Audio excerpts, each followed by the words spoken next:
Our next presenter is Janice Nam, who will be presenting open bypass for rapid expansion of saccular left common carotid artery aneurysm in Takayasu's arteritis patient. And she's joining us from Loyola University in Chicago.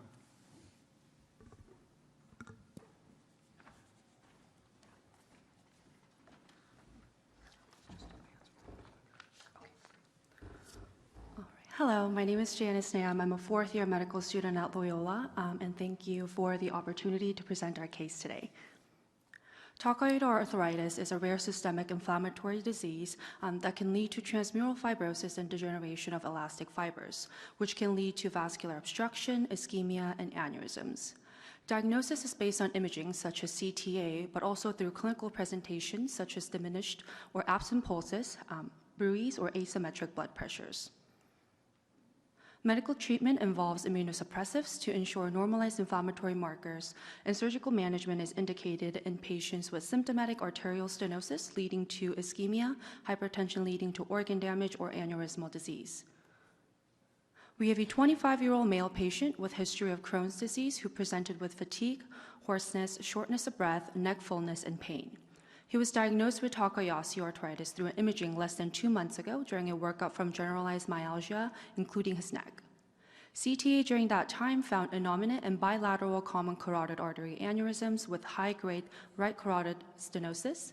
He was initially managed medically with immunosuppressives until his inflammatory markers were normalized.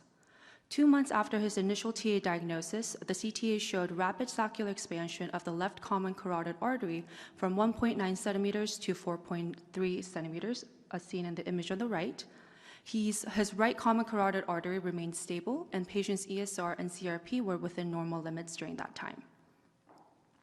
3D CT angiogram showed the right common carotid aneurysm with severe proximal stenosis, innominate artery aneurysm, and severe saccular left common carotid artery aneurysm.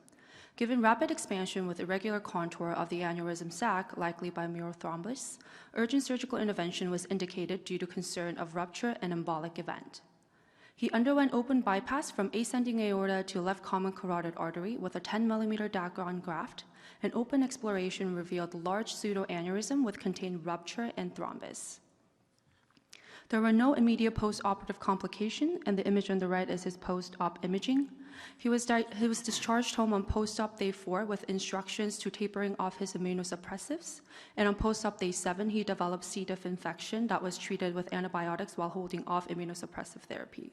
However, around 4 months after the surgery, he developed a recurrent vasculitis flare with increased right common carotid artery aneurysm size to 2.2 centimeters from 1.9 centimeters. No intervention was indicated at that time as he was asymptomatic and also had a slow growth of the aneurysm. Surgical intervention of Takayasu arthritis includes open and endovascular management.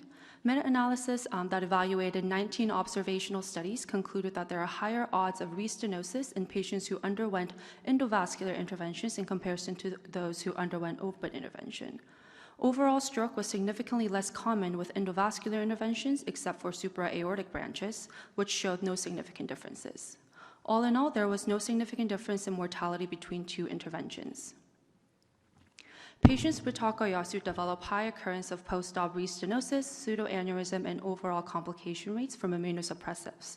Therefore, bypass can be preferred for good long-term patency, while endovascular interventions can be preserved for short lesions in high-risk surgical patients.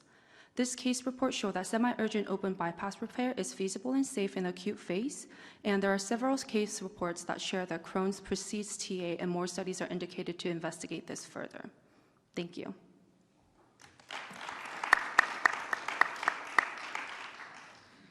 Great presentation for a very interesting case. Question for you. What is going to be your surveillance regimen in such a young patient, and what size criteria are you using to decide about asymptomatic patients? So our patient specifically had left-sided neck pain when he had developed a rapid expansion of the aneurysm. So he showed symptoms of the aneurysm that he was developing, but there was no surveillance in terms of the guidelines, I think, that show, especially with Crohn's and Takayasu patients. And how frequently do you plan on assessing the repair with other imaging afterwards to make sure that it looks That intact? is a very great question, but as a medical student, Oh, Dr. Krapta. Hi, Lindsay Krapta from Loyola University. This is my patient. So we're going to do surveillance at 3, 6, 12. He was doing really well, but he keeps having these flares every time they try to taper him down. So his rheumatologist is actually at Northwestern. He was diagnosed with a coronary aneurysm. So he's following up there, and I think they're going to do his coronary and his right common at the same time. We're going to try to leave the innominate. So he's got a bad problem. He's a young guy. Sounds very challenging. Look forward to the It's a follow-up challenging. next year. Right? Yeah. Thanks. Thank you very much. Our Thank you. next speaker is